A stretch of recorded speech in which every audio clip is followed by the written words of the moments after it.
The morning sun cast long shadows across the manicured grounds of Arlington National Cemetery, where hundreds of folding chairs sat in perfect rows, awaiting the day's Memorial Day ceremony. The air carried the scent of freshly cut grass, mixed with the solemnity that always seemed to permeate this sacred ground. American flags fluttered gently in the breeze, their red, white, and blue fabric catching the light as distinguished guests began to arrive for what was meant to be a celebration of service and sacrifice. Among the early arrivals was a figure who moved with the quiet confidence of someone accustomed to being in the public eye, yet comfortable enough in his own skin to blend into any crowd. Clint Eastwood, now in his 90s, but still carrying himself with that unmistakable presence that had defined decades of American cinema, walked slowly through the gathering crowd. His weathered face, marked by years of sun and experience, surveyed the scene with the same keen observation that had made him legendary, both on screen and behind the camera. He wore a simple dark suit, nothing flashy or attention-seeking, just the respectful attire of someone who understood the gravity of the occasion. Comment where you're watching from today, because what happens next will remind you why respect and dignity should never depend on where someone comes from or what they look like. The ceremony was still an hour away, but already the atmosphere buzzed with quiet conversations and the careful choreography of an event that had been planned for months. Veterans of various ages moved through the crowd, some in wheelchairs, others walking with canes, many wearing their service medals with quiet pride. Family members clutched programs and small American flags, their faces reflecting the complex emotions that come with honoring those who served and those who never came home. Near the main pavilion, a distinguished older man in a perfectly tailored Navy suit commanded attention without seeming to try. This was Harold Beasley, a prominent businessman whose real estate empire had made him one of the wealthier attendees at the ceremony. His silver hair was immaculately styled, and his expensive watch caught the morning light as he gestured emphatically while speaking to a small group of similarly well-dressed individuals. Harold had the kind of presence that comes from decades of making deals and wielding influence, but there was something in his manner that suggested he measured people's worth primarily by their bank accounts and social connections. These ceremonies are important, of course, Harold was saying to his companions, his voice carrying the authority of someone accustomed to being listened to. But you have to wonder about the guest list sometimes. I mean, we're honoring our veterans, which is noble, but some of the people they invite. He trailed off with a meaningful look, the kind that invited his listeners to fill in the blanks with their own assumptions. Standing slightly apart from Harold's group, a man in his early 40s checked his program one more time, his hands trembling, slightly with what appeared to be nervousness. This was Daniel Tate, an Army veteran who had served 2 tours in Afghanistan before returning home to build a quiet life as a high school teacher. Daniel's story was one of those that rarely made headlines, but embodied the everyday heroism that defined so many veterans' experiences. He had been selected to receive a special recognition at today's ceremony, an honor that meant more to him than any military decoration he had earned overseas. Daniel's appearance was neat but modest. His suit, while clean and well-pressed, clearly wasn't expensive. His shoes were polished but showed signs of wear. His dark hair was cut short in a style that suggested military habits that die hard, and his posture maintained the straight-backed bearing that marked him as former military even in civilian clothes. What set Daniel apart, however, wasn't his appearance, but his heritage. His father had emigrated from Lebanon in the 1970s, and Daniel's Middle Eastern features often prompted second looks and sometimes uncomfortable questions from people who made assumptions about what an American veteran should look like. As the crowd continued to grow, Daniel found himself gravitating toward a quieter section of the seating area, away from the more prominent guests who seemed to naturally cluster near the front. He wasn't seeking attention or recognition beyond the formal ceremony. He simply wanted to honor his fellow veterans and perhaps find a moment of peace in a place that understood the cost of service. His hands still shook slightly as he reviewed his program, not from fear, but from the deep emotion that came with being in a place where so many of his brothers and sisters in arms were honored. Clint Eastwood, meanwhile, had noticed the young veteran's solitary figure and began moving in that direction. There was something in Daniel's bearing that spoke to the older man, perhaps recognizing a kindred spirit or simply responding to the quiet dignity that Daniel carried, despite his obvious nervousness. Clint had always been drawn to authentic people, those who carried themselves with genuine humility rather than manufactured importance. Harold Beasley's conversation with his associates continued to grow more animated as he spotted Daniel across the seating area. "Look at that," he said, his voice carrying just far enough to be overheard by nearby guests. "They're really stretching the definition of who belongs at these events these days. I mean, I have nothing against diversity, you understand, but there's something to be said for maintaining certain standards." One of Harold's companions, a woman named Christina Dixon, who owned several high-end boutiques in the area, nodded knowingly. "I completely understand what you mean, Harold. These ceremonies used to have a certain dignity to them. Now it feels like they're just trying to make political statements." "Exactly," Harold continued, his voice gaining confidence as he found a receptive audience. "I'm not saying everyone doesn't deserve respect, but there's a difference between honoring our traditional American heroes and turning these events into some kind of multicultural showcase. Some people just don't represent what we think of when we picture the American military." The irony of Harold's words, spoken at a ceremony specifically designed to honor the diversity of American service members, seemed lost on him and his small group of supporters. They continued their conversation, apparently unaware that their voices were carrying across the respectful quiet of the gathering crowd. Daniel, for his part, was trying to focus on the program and the meaning of the day. But he couldn't help but notice the pointed looks and whispered conversations that seemed to follow him wherever he moved. This wasn't a new experience for him. Since returning from his deployments, he had encountered these attitudes in job interviews, at social gatherings, and even at previous veterans' events. The assumption that his appearance somehow disqualified him from full membership in the American military family was one of the most painful aspects of his transition back to civilian life. What Daniel didn't know was that his service record told a story of exceptional courage and dedication. During his second deployment, he had risked his life to save 3 wounded colleagues when their convoy was attacked, earning him a Bronze Star that he rarely mentioned to anyone. His unit commander had described him as one of the finest soldiers he had ever served with, noting not just his bravery under fire, but his ability to build bridges with local communities in ways that had saved countless lives on both sides of the conflict.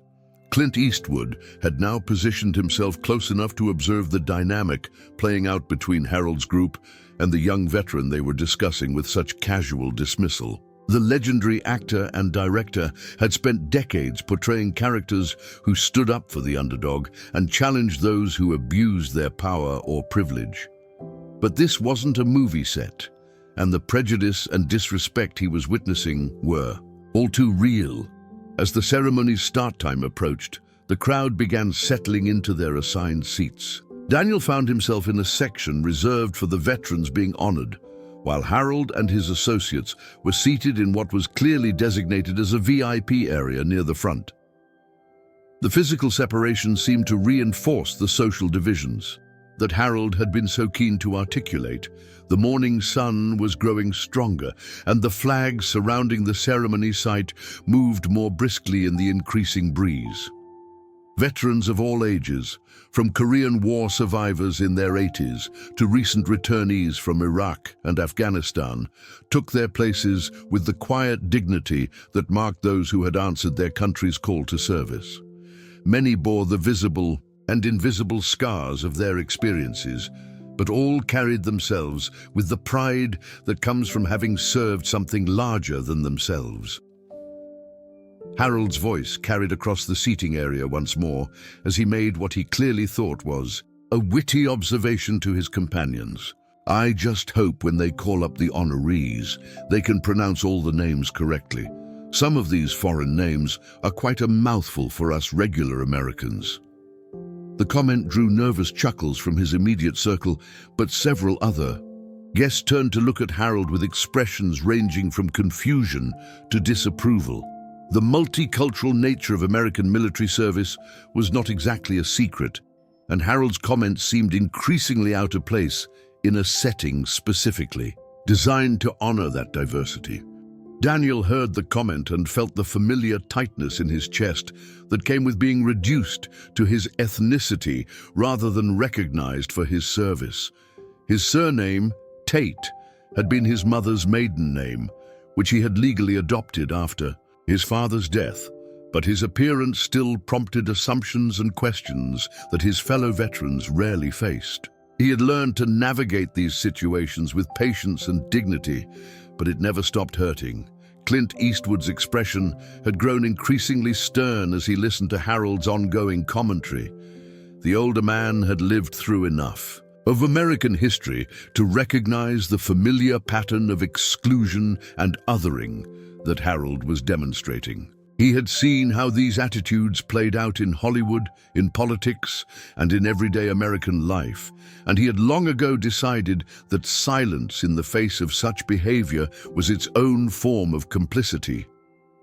The ceremony's organizers began making final preparations, testing microphones, and ensuring that the various speakers and honorees were ready for their presentations. Daniel checked his watch and took a deep breath, trying to center himself for what should have been one of the proudest moments of his post-military life.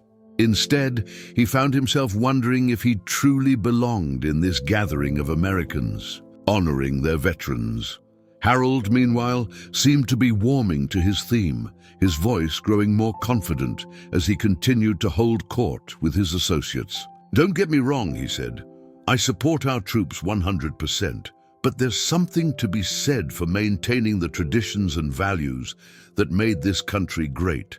When we start changing the face of everything, we lose something essential about who we are as Americans." The words hung in the morning air like a challenge, creating a tension that seemed to ripple through the nearby sections of seating. Some guests shifted uncomfortably, while others nodded in agreement with Harold's sentiment. The diverse gathering of veterans, family members, and dignitaries suddenly felt divided by invisible lines of assumption and prejudice. Daniel found himself caught between his desire to simply endure the ceremony with dignity and his growing awareness that his presence was being treated as somehow controversial. He had faced enemy fire overseas, had carried wounded comrades to safety, and had served his country with distinction. But here, in a ceremony specifically designed to honor that service, he felt more like an unwelcome guest than a celebrated veteran. The irony was not lost on him that he was being questioned about his American identity by people who had never worn the uniform, never taken the oath, and never put their lives on the line for the freedoms they claimed to cherish. His service record spoke for itself, but it seemed that some people were more interested in his appearance than his achievements. As the final preparations continued, Clint Eastwood made a decision that would change the entire trajectory of the morning's events. He had spent a lifetime playing characters who stood up to bullies and challenged injustice, and he was not about to let this real-life situation play out without intervention. The legendary actor began moving purposefully toward the section where Harold continued his commentary, his jaw set in the determined expression that had become his trademark, both on and off screen. The ceremony was about to begin, but the real drama was just getting started. What happened next would remind everyone present that true American values are not about who looks the part, but about who has the courage to live up to the ideals that the flag represents. The morning sun continued to climb higher in the sky, casting everything in sharp relief, as if the very light itself was preparing to illuminate the truth about respect, service, and what it really means to be an American hero.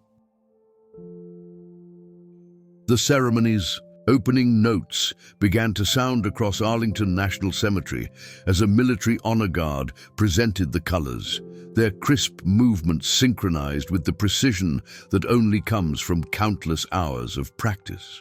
The gathered crowd rose as one, hands over hearts, as the star-spangled banner echoed across the hallowed grounds. But even as the familiar melody filled the air, tension simmered beneath the surface of respectful silence.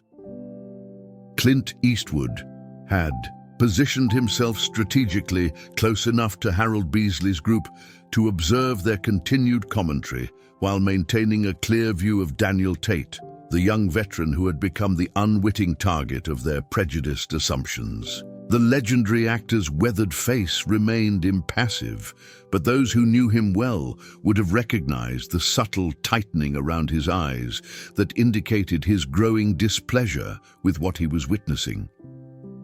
As the national anthem concluded, and the crowd settled back into their seats, Harold seemed emboldened by what he perceived as a captive audience. His voice, though meant to be discreet, carried with the confidence of someone accustomed to having his opinions validated by those around him.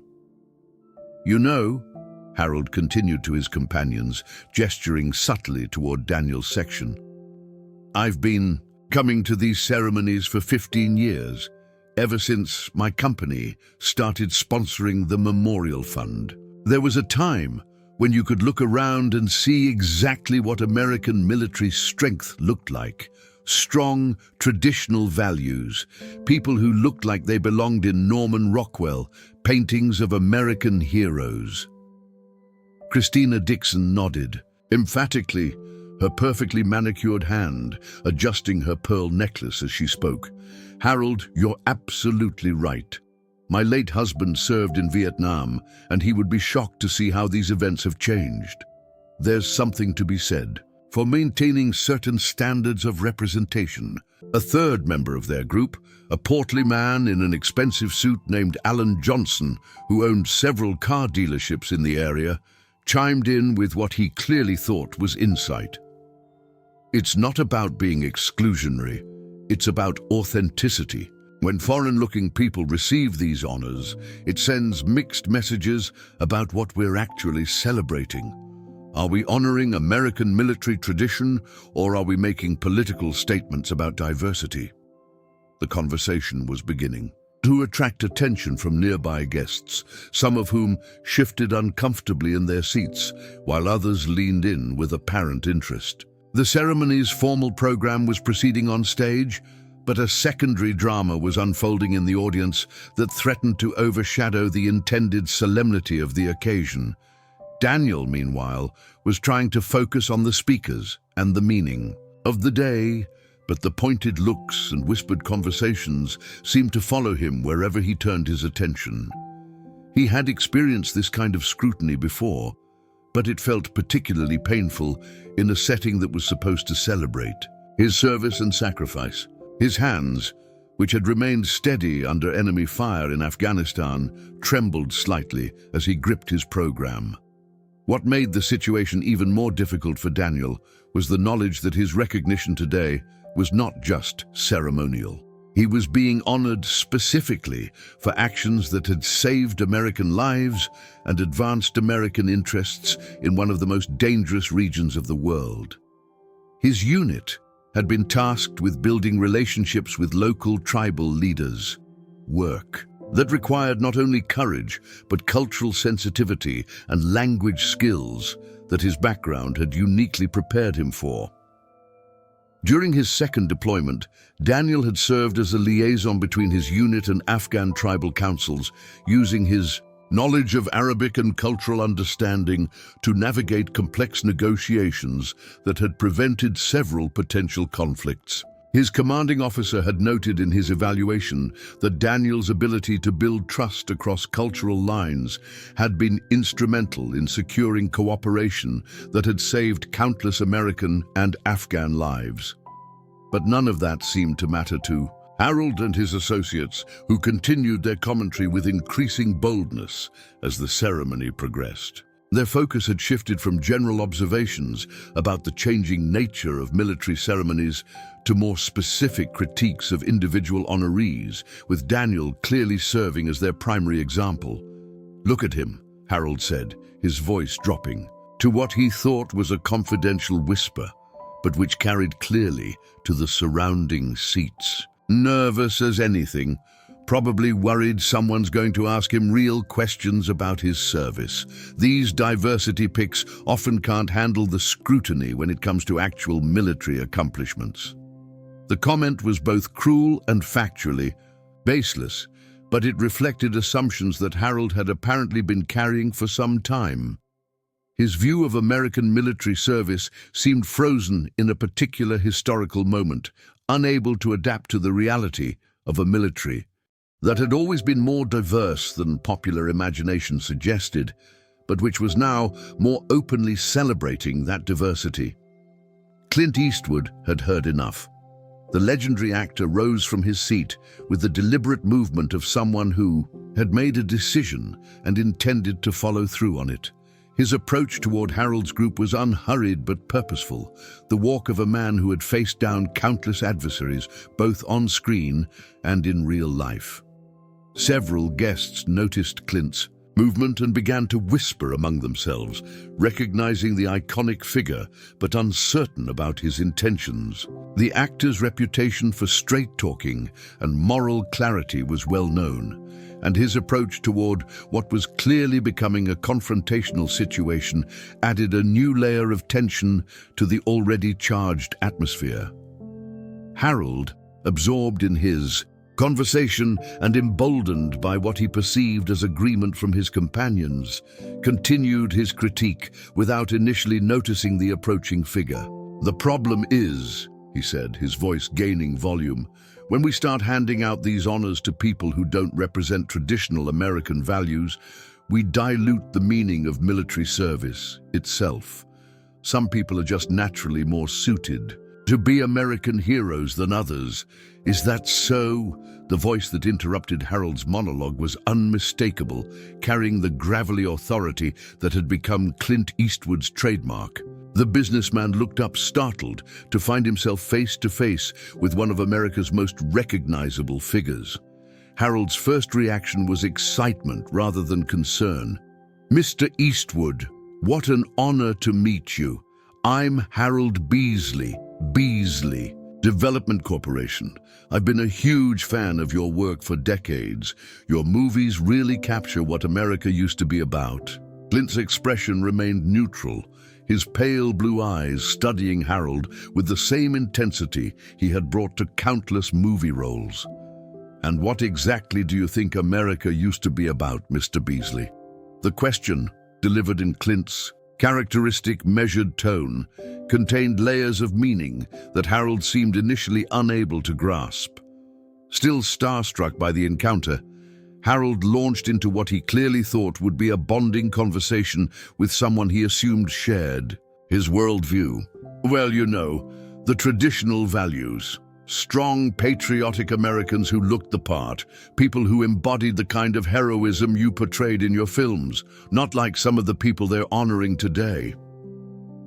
Harold gestured vaguely toward Daniel's section, apparently assuming that Clint would understand and agree with his implications. The silence that followed Harold's words seemed to stretch across the entire ceremony. The conversations died down as more guests became aware of the confrontation unfolding in their midst. Even the formal program on stage seemed to fade into background as attention focused on the legendary actor and the businessman who had apparently misjudged his audience entirely. Clint's response, when it came, was delivered in the quiet, controlled tone that had made his movie characters so memorable. "Mr. Beasley, I think you may have misunderstood what my films were actually about. They weren't about what people looked like. They were about character, courage, and standing up for what's right, regardless of where someone comes from." Harold's face began to show the first signs of uncertainty as he realized that his assumption about Clint's agreement might have been premature. But his years of business success had given him confidence in his ability to persuade others, and he pressed forward with his argument. Of course, character is important, but there's something to be said for maintaining traditional representations of American military heroism. When we start including people who might have divided loyalties or questionable backgrounds, we send mixed messages about what we're actually celebrating.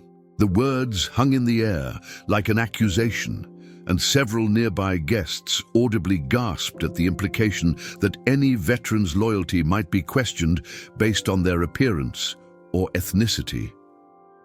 Daniel, who had been trying to ignore the increasingly loud conversation, felt the familiar sting of having his patriotism challenged by someone who had never worn the uniform. Clint's jaw tightened almost imperceptibly, and those familiar with his body language would have recognized the warning signs. The actor had built a career on playing characters who stood up to bullies and challenged injustice, and he was clearly not planning to break character in real life. "Questionable backgrounds," Clint repeated, his voice still quiet but carrying an edge that made Harold's companions begin to look uncomfortable. "Are you suggesting that some of the veterans being honored today have questionable loyalty to America?" Harold, sensing that the conversation was not going as he had hoped, but still convinced of the righteousness of his position, decided to double down rather than retreat. "I'm just saying that appearance matters, Mr. Eastwood. When foreign-looking people receive these honors, it changes the narrative about what American military service represents. Some people naturally embody American values better than others." The businessman's words created a ripple effect throughout the nearby seating sections. Veterans, family members, and dignitaries who had been trying to maintain respectful attention to the ceremony found themselves drawn into a confrontation that was rapidly escalating beyond polite disagreement.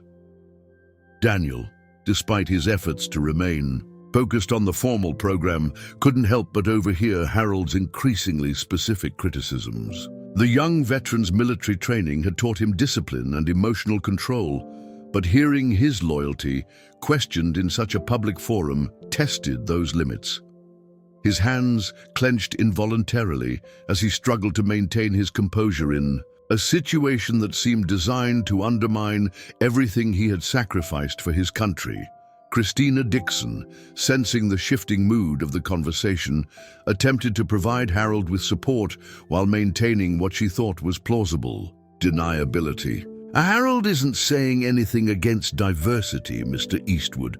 He's simply pointing out that these ceremonies have a certain tradition, and when that tradition changes too dramatically, it can be confusing for people who have been supporting these events for years." Alan Johnson nodded vigorously, apparently convinced that their position was both reasonable and defensible. "Exactly. We're not against anyone serving their country. We just think there should be some consideration given to how these honors are distributed and what kind of message they send about American military tradition."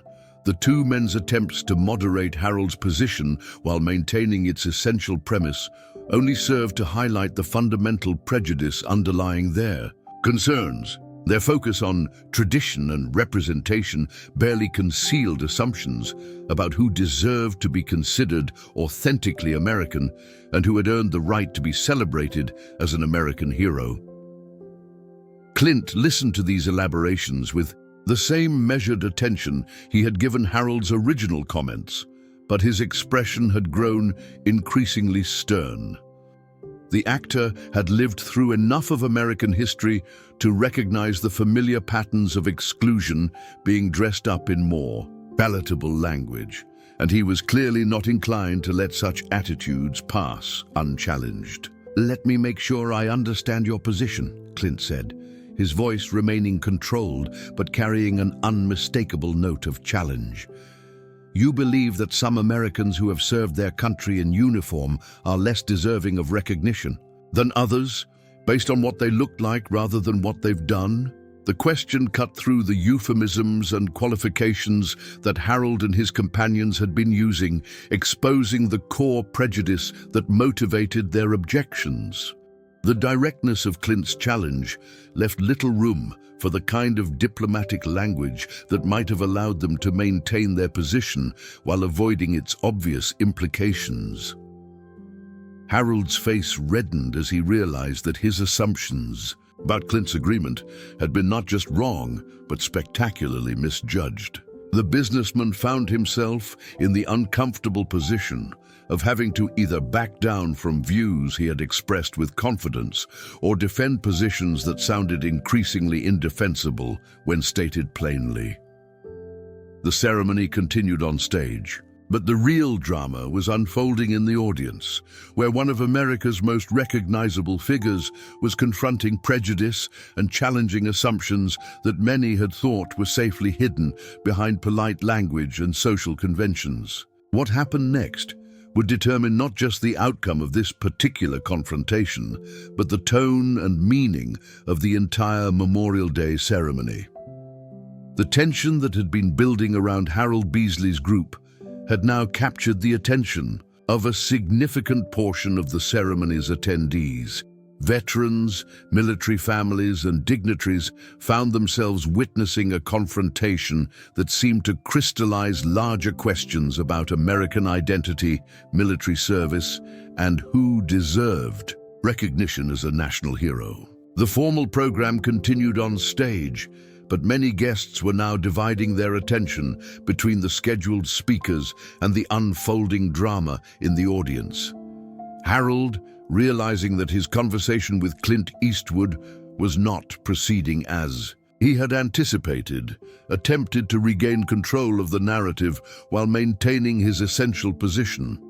His face had flushed red with a combination of embarrassment and indignation, but his business instincts told him that retreat would be more damaging than persistence. "Mr. Eastwood, I think you're misunderstanding my point," Harold said, his voice taking on the practiced reasonableness of someone accustomed to defending controversial positions in boardroom settings. "I have tremendous respect for all of our service members, but these ceremonies serve a symbolic function. They tell a story about American military tradition and values. When that story becomes too complicated or politically correct, it loses its power to inspire." Clint's pale blue eyes remained fixed on Harold, with an intensity that made several nearby guests shift uncomfortably in their seats. The legendary actor had perfected the art of conveying volumes through silence, and his current expression suggested that Harold's explanation was only digging him deeper into trouble. "And what story do you think should be told?" Clint asked, his voice maintaining the same measured tone that had made his movie characters so memorable. "Who gets to decide which service members represent American military tradition and which ones complicate it?"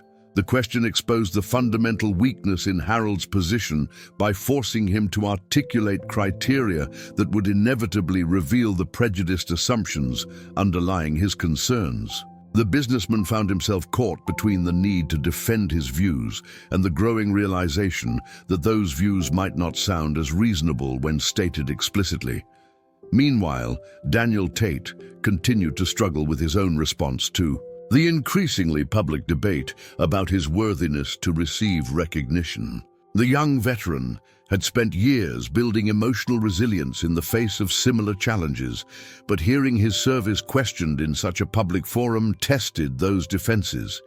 His military training emphasized mission focus and emotional control, but the current situation seemed designed to undermine both. What made Daniel's position particularly painful was his awareness that his actual service record contradicted every assumption that Harold was making. During his deployments in Afghanistan, Daniel had not only served with distinction, but had been specifically selected for assignments that required exceptional courage, cultural sensitivity, and linguistic skills. His ability to navigate complex relationships with local tribal leaders had been instrumental in several successful operations that had saved both American and Afghan lives. In one particularly dangerous mission, Daniel had volunteered to serve as the primary negotiator with a tribal council that was considering whether to provide intelligence about insurgent activities in their region. The negotiation required him to spend 3 days in a remote village with minimal security backup, relying on his cultural knowledge and language skills to build trust with leaders who had little reason to cooperate with American forces. The mission had been successful not because Daniel fit some predetermined image of an American military hero, but precisely because his background had given him tools that more traditionally American-looking soldiers might have lacked. His ability to conduct negotiations in Arabic, his understanding of tribal customs, and his patient approach to building relationships had resulted in intelligence that prevented several planned attacks on American positions. But none of this. History was visible to Harold and his companions, who continued to evaluate Daniel based on appearance rather than achievement. Their conversation had now attracted the attention of other veterans in the nearby seating sections, many of whom were beginning to understand that they were witnessing something more significant than a simple disagreement about ceremony protocols. Among those watching the confrontation was an elderly Korean War veteran named Edwin Adams, whose weathered face showed both the passage of time and the accumulated wisdom that comes from witnessing decades of social change. Edwin had been attending Memorial Day ceremonies for over 50 years, and he had seen how the face of American military service had evolved as the country itself had changed. "You know," Edwin said quietly to the veteran sitting next to him, "I remember when people said the same things about us. Korean War veterans didn't look like World War II heroes to some folks. Too complicated, too political. Some people always want their heroes to fit into neat little boxes." The comment, though spoken quietly, was overheard by several nearby guests and seemed to provide a historical context that challenged Harold's assumptions about military tradition. Edwin's observation suggested that concerns about changing representations of military heroism were not new, but had been raised by previous generations facing their own demographic and cultural transitions. Harold, sensing that the broader conversation was beginning to turn against him, decided to make one more attempt to rally support for his position. He turned toward the section where Daniel was seated and spoke in a voice that was clearly intended to carry across the intervening space. "I'm not questioning anyone's service," Harold announced, his tone taking on the false sincerity of someone who believes he can control public perception through careful word choice. "I'm simply saying that when we honor our veterans, we should consider the message we're sending about American military tradition. Some honorees naturally embody that tradition more clearly than others." The statement was clearly directed at Daniel, and its implications were unmistakable to everyone within hearing range. Harold was essentially arguing that the young veteran's appearance disqualified him from serving as an appropriate symbol of American military heroism, regardless of his actual service record or personal sacrifices. Daniel felt the familiar tightness in his chest that came with being reduced to his ethnicity rather than recognized for his achievements.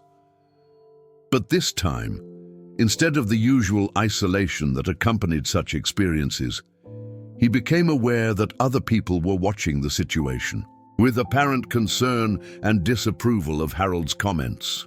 Clint Eastwood's response to Harold's latest statement came with the deliberate timing of someone who had spent decades understanding the power of dramatic moments.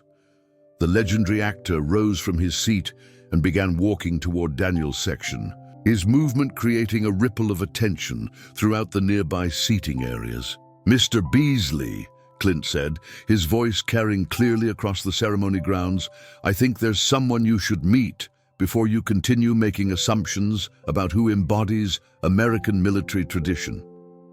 The words created an immediate shift in the social dynamics of the situation. Harold's attempts to control the narrative through careful language were being challenged by someone whose moral authority and public stature gave him significant credibility. The businessman found himself in the uncomfortable position of having his assumptions publicly questioned by one of America's most respected figures. Clint's approach toward Daniel's seating section was noticed by ceremony organizers, who began to understand that something significant was happening in the audience that might require their attention. The formal program continued, but there was a growing awareness that the day's real drama was unfolding in the interaction between guests rather than in the scheduled presentations. Daniel watched Clint's approach with a mixture of confusion and apprehension. The young veteran had no idea why one of America's most famous actors would be walking toward him, and he was unsure whether the attention would be welcome or would simply make his already uncomfortable situation worse. "Son," Clint said when he reached Daniel's seat, his voice carrying the warmth that contrasted sharply with the stern tone he had used when addressing Harold, "would you mind if I asked you a few questions about your service?" The request was clearly intended to be overheard by Harold and the surrounding guests, and it represented a dramatic shift in the confrontation's focus.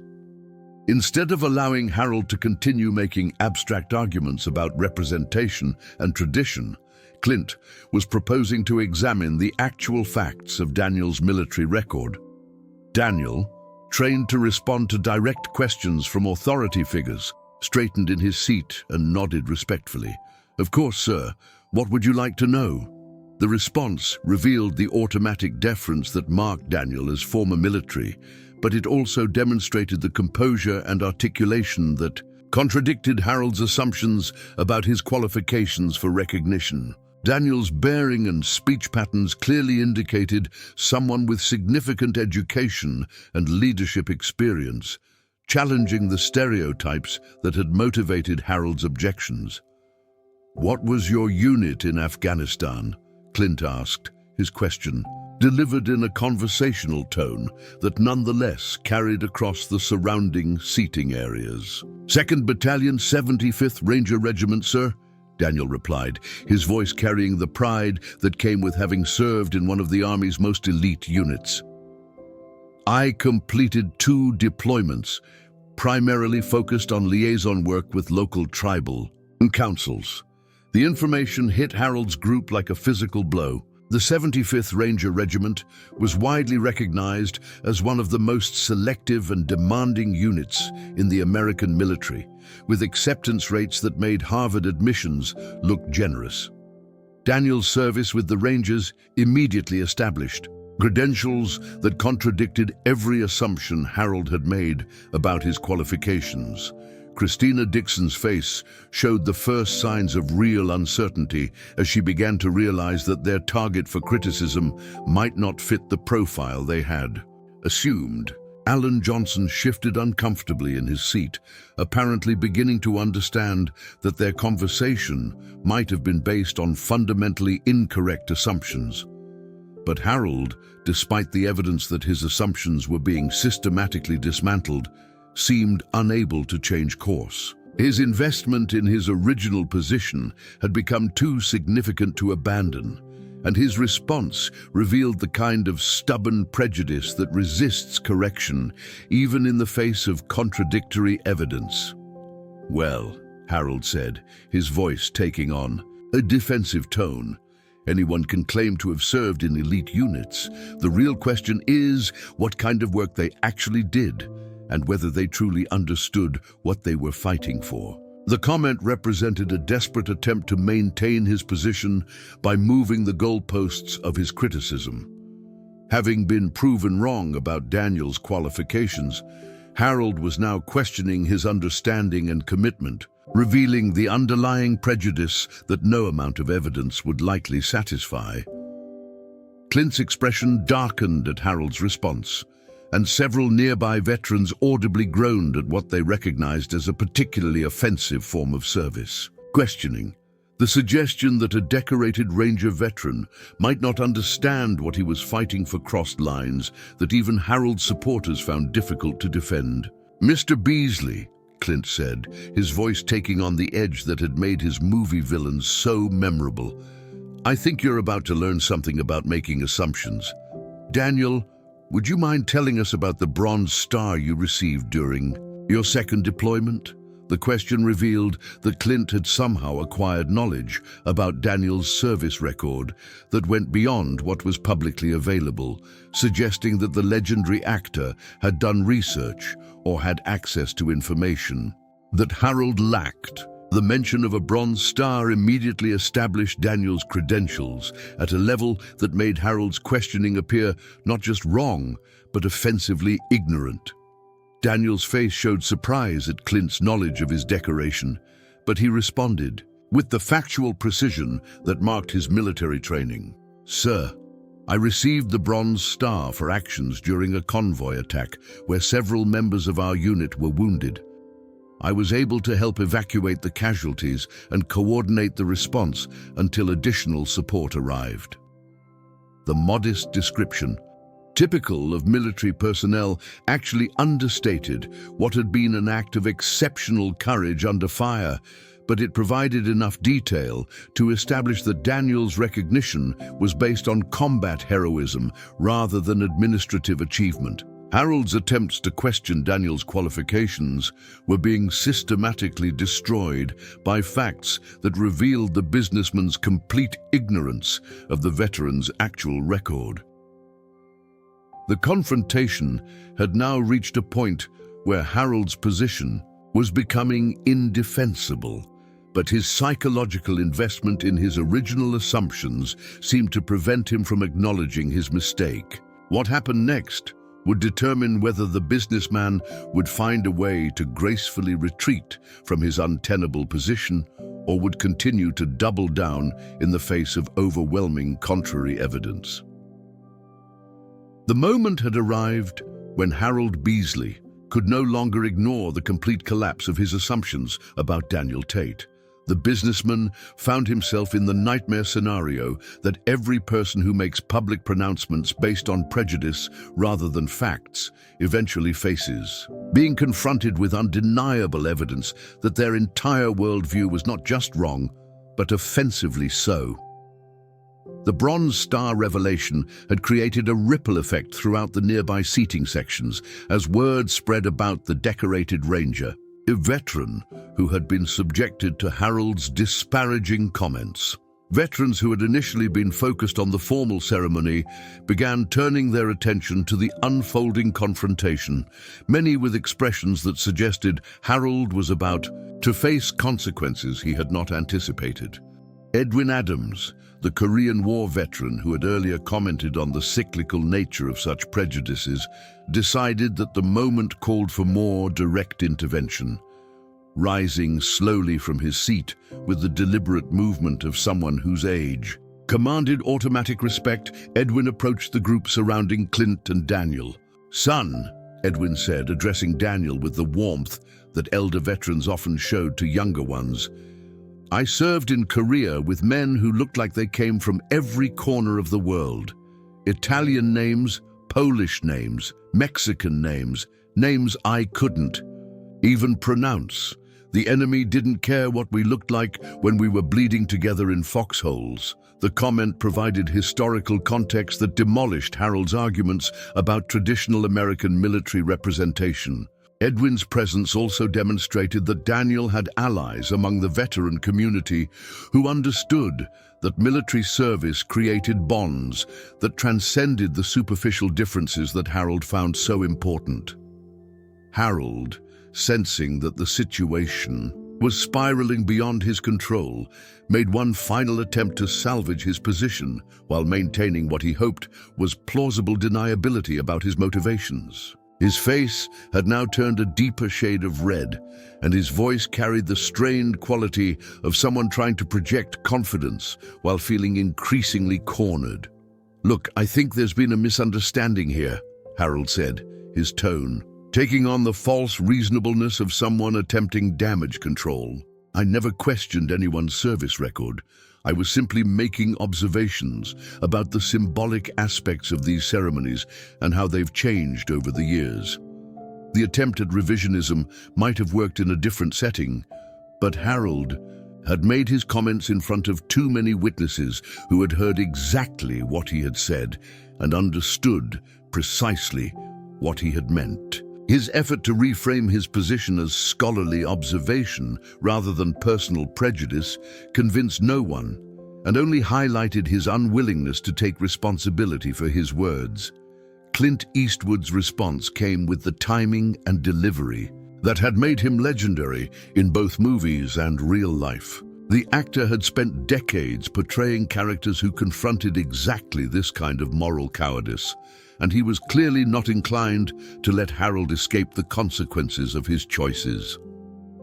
"Mr. Beasley," Clint said, his voice carrying the authority that came from moral clarity and public stature, "you've spent the last hour questioning this young man's right to be honored at an American military ceremony. You've suggested that his appearance somehow disqualifies him from representing American military tradition. And you've done all of this without knowing the first thing about his actual service record." The summary was devastating in its accuracy, and impossible for Harold to dispute without appearing even more foolish than he already did. Clint's recitation of Harold's comments stripped away the euphemisms and qualifications that the businessman had used, revealing the core prejudice that had motivated his objections. Daniel, meanwhile, was processing the surreal experience of having one of America's most famous actors defend his service record against critics who had never worn a uniform. The young veteran had spent years dealing with similar challenges on his own, but the current situation demonstrated that he was not as isolated as he had sometimes felt.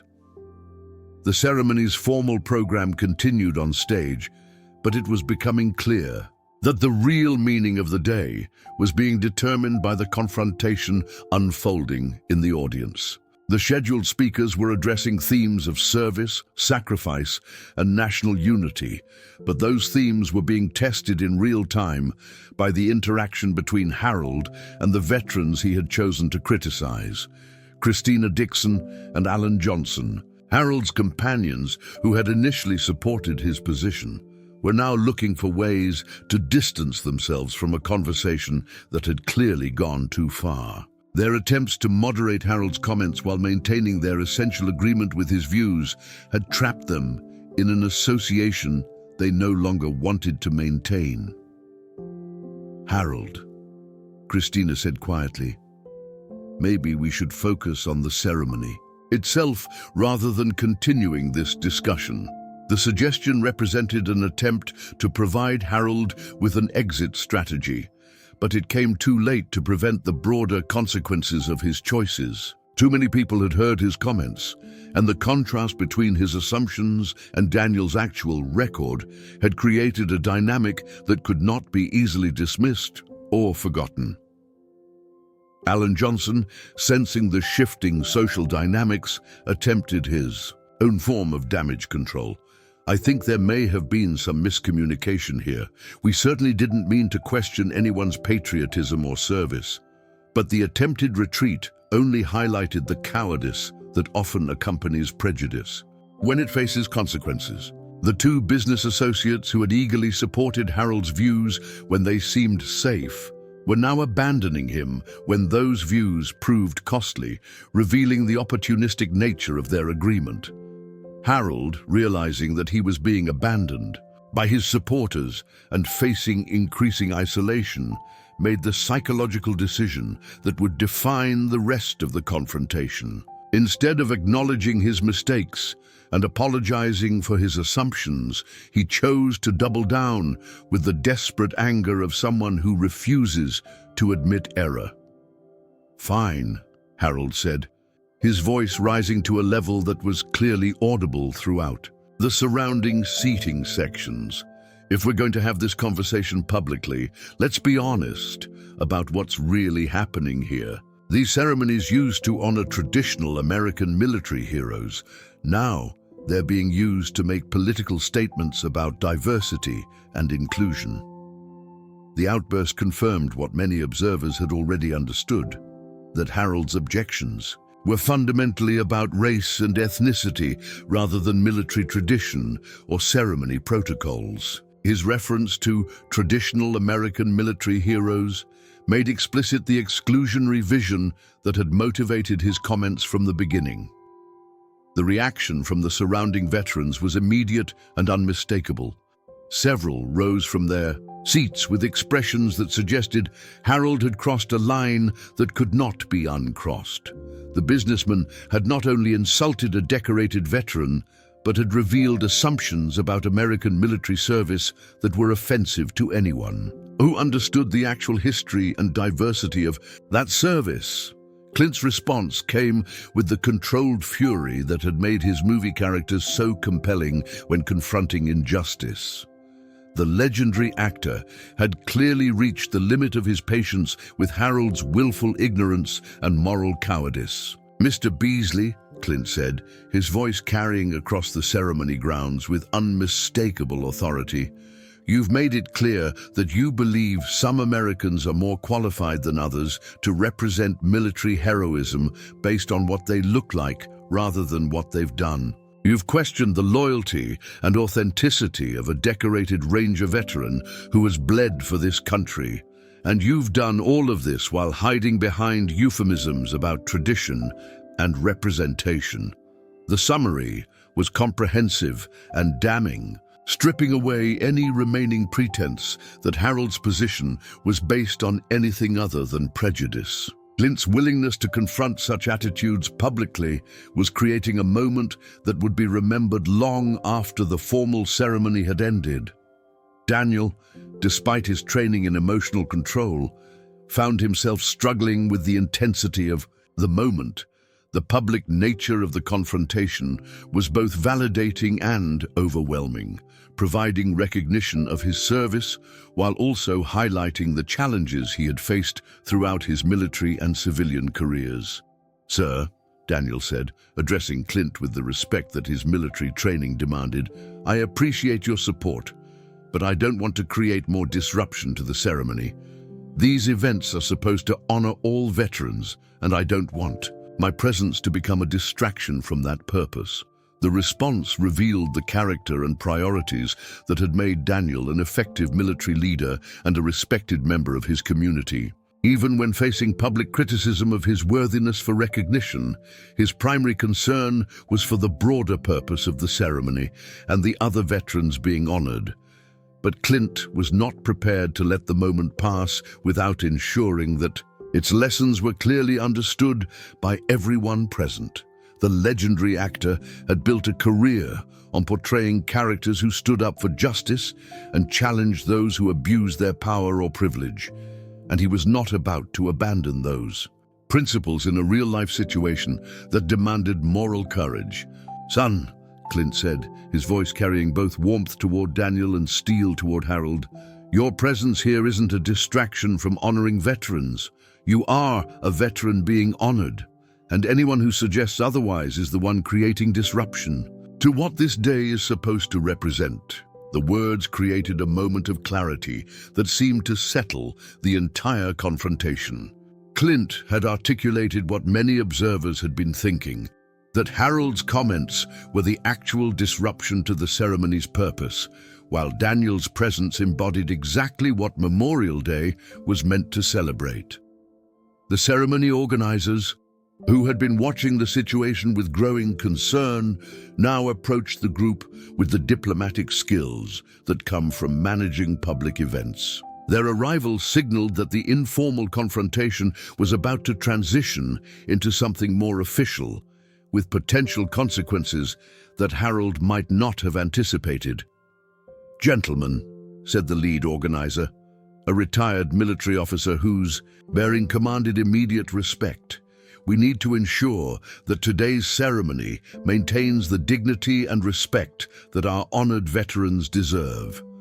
The statement was diplomatically phrased, but clearly directed at Harold, whose behavior had violated the standards of conduct expected at such events. The organizer's military background gave him authority that even Harold could not dismiss, and his intervention suggested that the businessman's actions might have consequences beyond social embarrassment. As the confrontation reached its climax, the broader audience began to understand that they were witnessing something more significant than a simple disagreement about ceremony protocols. The interaction between Harold and Daniel, mediated by Clint Eastwood's moral authority, had become a real-time examination of American values, military service, and the ongoing struggle to define who deserves recognition as a national hero. The morning sun had reached its peak, casting everything in sharp relief, as if the very light itself was preparing to illuminate the final resolution of a confrontation that had tested the meaning of respect, service, and what it truly means to embody American military tradition. What happened next would determine not just the outcome of this particular moment, but the lessons that everyone present would carry with them long after the ceremony had ended.